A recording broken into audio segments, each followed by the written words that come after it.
Salut tout le monde, aujourd'hui on fait une vidéo, un tuto mécanique sur du BMX. Aujourd'hui on va apprendre comment changer un jeu de direction. Donc, vu que je change mon jeu de direction, j'en ai un nouveau. C'est le modèle Toll de chez Cult, celui-là il est en noir. Donc pourquoi je le change alors que celui-là pourrait marcher encore bien? Parce que j'ai quelque chose qui a cassé à l'intérieur et qui me manque une pièce. Même s'il marchait, il manquait une pièce, donc du coup ce qui fait qu'il a cassé. Donc d'abord, avant de procéder au changement du jeu de direction, je vous propose de voir en détail comment se compose un jeu de direction, parce que c'est quand même assez compliqué. Donc, je vais vous détailler tout ça en commençant par le bas du jeu de direction. Ici, vous avez une petite entretoise. Cette petite entretoise, vous allez venir la mettre tout en bas de votre fourche. Donc, attention par contre à votre fourche, parce qu'il y a certaines fourches qui n'ont pas de qui ont cette entretoise directement intégrée à la fourche. Donc faites attention, je connais pas la forme de ces fourches exactement en bas, mais du coup si vous reconnaissez cette forme un peu biseautée là sur votre fourche, et ben ça veut dire que vous avez déjà cette pièce intégrée, vous n'avez pas besoin de la mettre. Ensuite, au-dessus de cette pièce, on vient mettre un roulement. Donc c'est des roulements, franchement vous pouvez les prendre, c'est classique, vous pouvez les prendre dans n'importe quel magasin, même sur internet, vous avez plein de trucs spécialisés qui font du super matos. Ensuite, ça c'est le roulement du bas, ensuite on a le roulement du haut. Donc le roulement du haut, il vient de se mettre en haut du cadre. Celui-là se met en bas du cadre, par-dessus ça, cette entretoise, et celui-là vient se mettre au-dessus du cadre. Donc du coup, pourquoi il faut deux roulements? Parce que sinon ça marche pas, logique. Ensuite, par-dessus ce roulement, vous venez mettre cette pièce. Cette pièce aussi, vous voyez, elle est biseautée. Donc là, vous voyez, on dirait qu'elle est cassée. Mais en fait, non, c'est juste pour pouvoir l'ajuster un peu. Elle peut s'ajuster, en fait, elle est souple. Donc du coup, ici, ça permet de plier un peu la pièce pour pas qu'elle casse. Donc c'est biseauté pour pouvoir bien s'embriquer ici et que ça bouge pas. Par-dessus cette pièce, il faut venir mettre cette petite lamelle là, cette petite rondelle en métal. C'est cette pièce qui me manque en fait, c'est ce qui a fait casser mon jeu de direction. Donc vous venez le mettre par dessus cette petite entretoise, et ensuite vous mettez cette grosse pièce qui va venir fermer votre jeu de direction. Ici vous allez voir, ici juste au bord là, vous avez un joint, et chez moi c'est ce joint qui a pété. Donc ce qui fait que le jeu de direction marche beaucoup moins bien et que c'est beaucoup plus difficile pour tourner.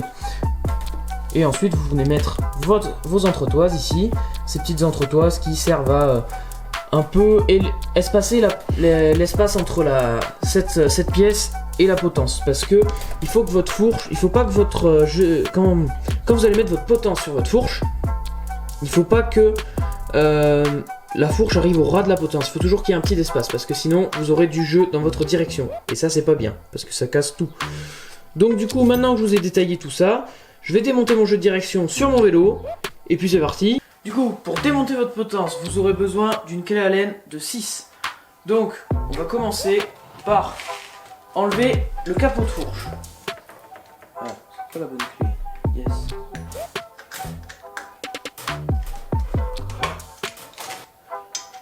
Le capot de fourche, faites très attention quand vous le remettez.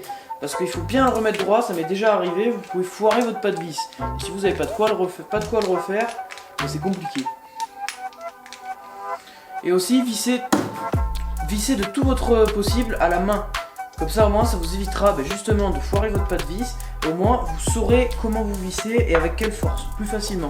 Parce que ça, les clés Allen comme ça, en fait, même une clé Allen classique, le fait d'avoir une poignée comme ça amplifie votre force. Et donc du coup vous savez pas réellement ce que vous mettez dessus, sur le vis.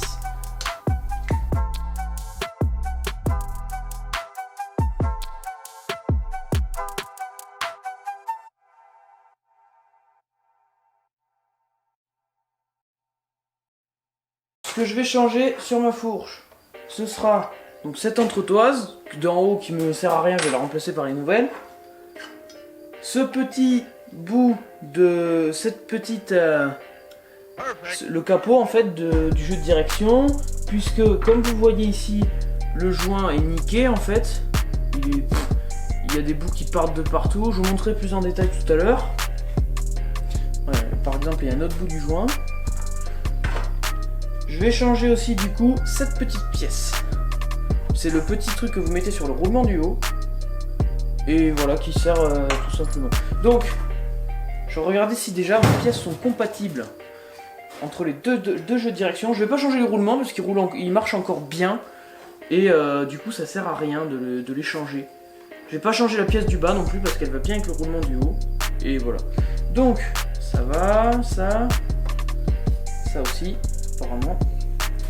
Et ça, est-ce que ça va bien? Oui, tout va bien. Donc je vais remettre ça, hop. Je vais mettre ça aussi. Ou alors que ça. Non, même. Je vais mettre que les deux, là, comme ça. Hop. Je vais même pas mettre de... Oui, je vais même pas mettre d'entretoise en fait, ça suffit. Je vais même pas mettre d'entretoise en haut, ça suffit. Donc hop, je remets mon guidon. Voilà, il y a de l'espace entre la fin de ma fourche et la fin de ma potence. Ce qui fait que normalement, il ne devrait pas y avoir de jeu. Je remets mon capot de fourche. Je fais bien attention de bien le mettre pour pas foirer mon pas de vis.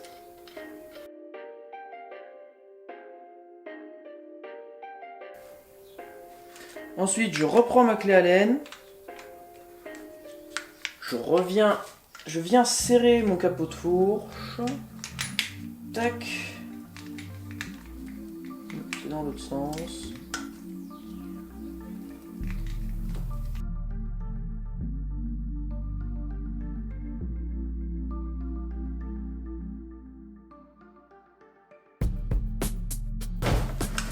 Donc, ce que je vais faire, c'est que je vais pas resserrer les vis du côté de la potence, il y en a deux sur le côté, parce que je vais m'en servir pour centrer mon guidon avec ma roue, parce que si mon guidon est décalé par rapport à ma roue, il me casse la gueule. Du coup, voilà, je vais vous montrer un peu l'état du joint, donc de ce qui est cassé, parce que donc, je vais vous montrer l'état du joint en fait, parce que il était cassé.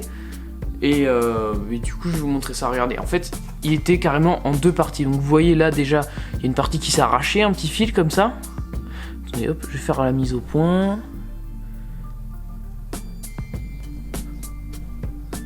Là, voilà. Donc, vous voyez, en fait, il y avait une petite partie du jeu là, du joint, qui est carrément partie du gros bout. Et là, comme vous voyez, là, ici au bord, là, il est pété en je sais pas combien de parties. Il est sec, il est raide, il est mort, quoi. Il est pété en 12. Du coup, maintenant, ce que je vais faire, c'est que je vais couper la caméra, je vais recentrer ma roue, tout ça, je vais remettre le frein, et je vous dis ce que j'en pense, que si ça marche bien ou quoi.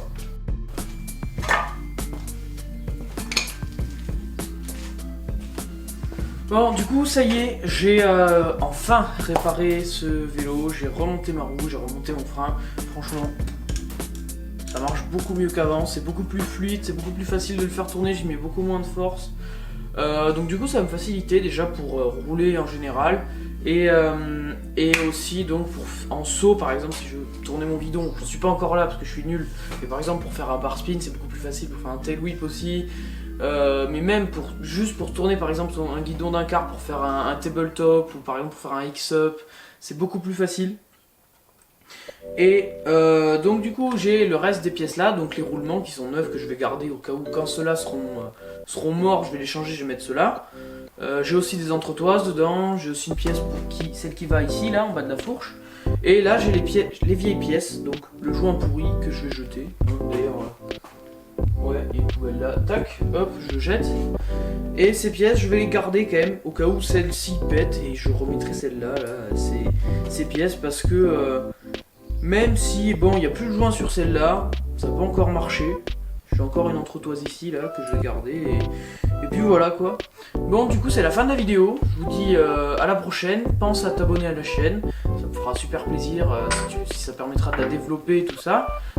Mets un commentaire si t'as kiffé, si ça t'a aidé, si t'avais le même problème que moi, dis-moi si ça t'a aidé, ça me fera super plaisir aussi. Mets un like si ça t'a plu, et abonne-toi à mon Insta aussi, ça s'affiche ici.